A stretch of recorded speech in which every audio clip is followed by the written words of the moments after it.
And we're joined on the phone now for more perspective from Jeremy Fine. Jeremy is an MD and PhD student, as I understand it, at UNC Chapel Hill. You were, as I understand it, under the lockdown today. You also want to share some perspective on previous similar events you've lived through. Jeremy, let's talk first about what you experienced on campus today. Yeah, like you said, thanks for having me on. This is the third time in my life I've dealt with something like this, and I got to say it's probably the scariest time.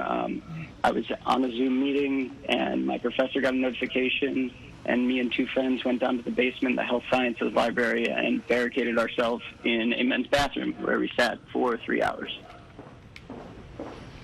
And Jeremy, help us understand, mental health is your specialty. Mental health policy is your specialty. That's what you're studying. You're a student of this. What is your guidance for the people around you at UNC about moving forward, processing this, the conversations that should be happening tonight and in the days ahead? Absolutely. And as a disclaimer, I'm an MD PhD student, so I'm not a doctor yet, but I'm 4 of 8 years into my program in pursuing a medical degree in psychiatry and a PhD in mental health policy. My guidance is this. When we're having these conversations locally, in our state, internationally, nationally over the next few weeks, and we're talking about mental health and mental illness as a driver for shootings, we need to know that less than 5% of shootings are committed by somebody that has a severe mental illness. And anybody else who just has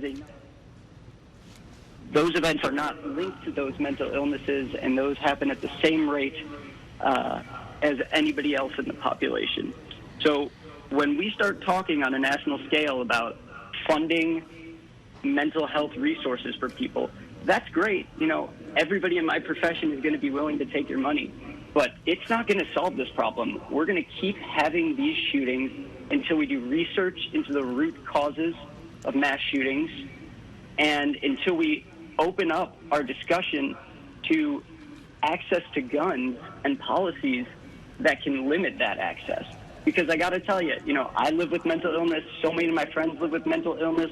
When we're scapegoated as individuals who are violent, when in reality people with mental illness are more likely to be victims of violence than commit violence, it really doesn't push the conversation forward. In fact, it moves us backwards.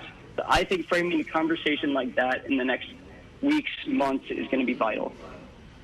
Jeremy, very interesting perspective there. I know you said you have dealt with a situation like this before. This is your third incident. You said this one was the scariest. Kind of describe the other two incidents that you lived through.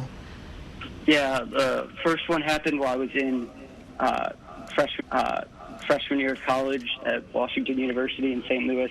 There was a active shooter alert on campus. I ended up leading people from a lecture hall to downstairs in a glassware room because we were in the biggest lecture hall on campus. The next one, I was in a community right next to Highland Park about to march in the 4th of July parade in Glenview, Illinois, and our parade was canceled and everybody fled. And then a manhunt ensued and we stayed in our homes. And Jeremy, I'm just curious, what can be most helpful to your classmates there at UNC right now in processing this immediately, tonight, the conversations, the discussions? What needs to happen on campus? That's a great question. And, you know, support, obviously, but I don't know the answer because there right now are no research-based solutions on how to best deal with these in a community. Research on the aftermath of gun violence has been stifled since like 1996. So, you know, I can say from my perspective as a human being, what would help me is being to my family members, giving my dog a hug, you know, playing music, doing the things that make me a healthy person.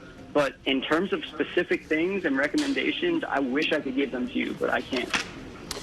Well, Jeremy, your perspective is fascinating, and that's an important takeaway as well, that there are perhaps no concrete takeaways other than comforting each other on campus and working together to move forward. Jeremy Fine is an MD and PhD student working toward becoming a psychiatrist and mental health policy expert. Jeremy, we appreciate your perspective here on Eyewitness News.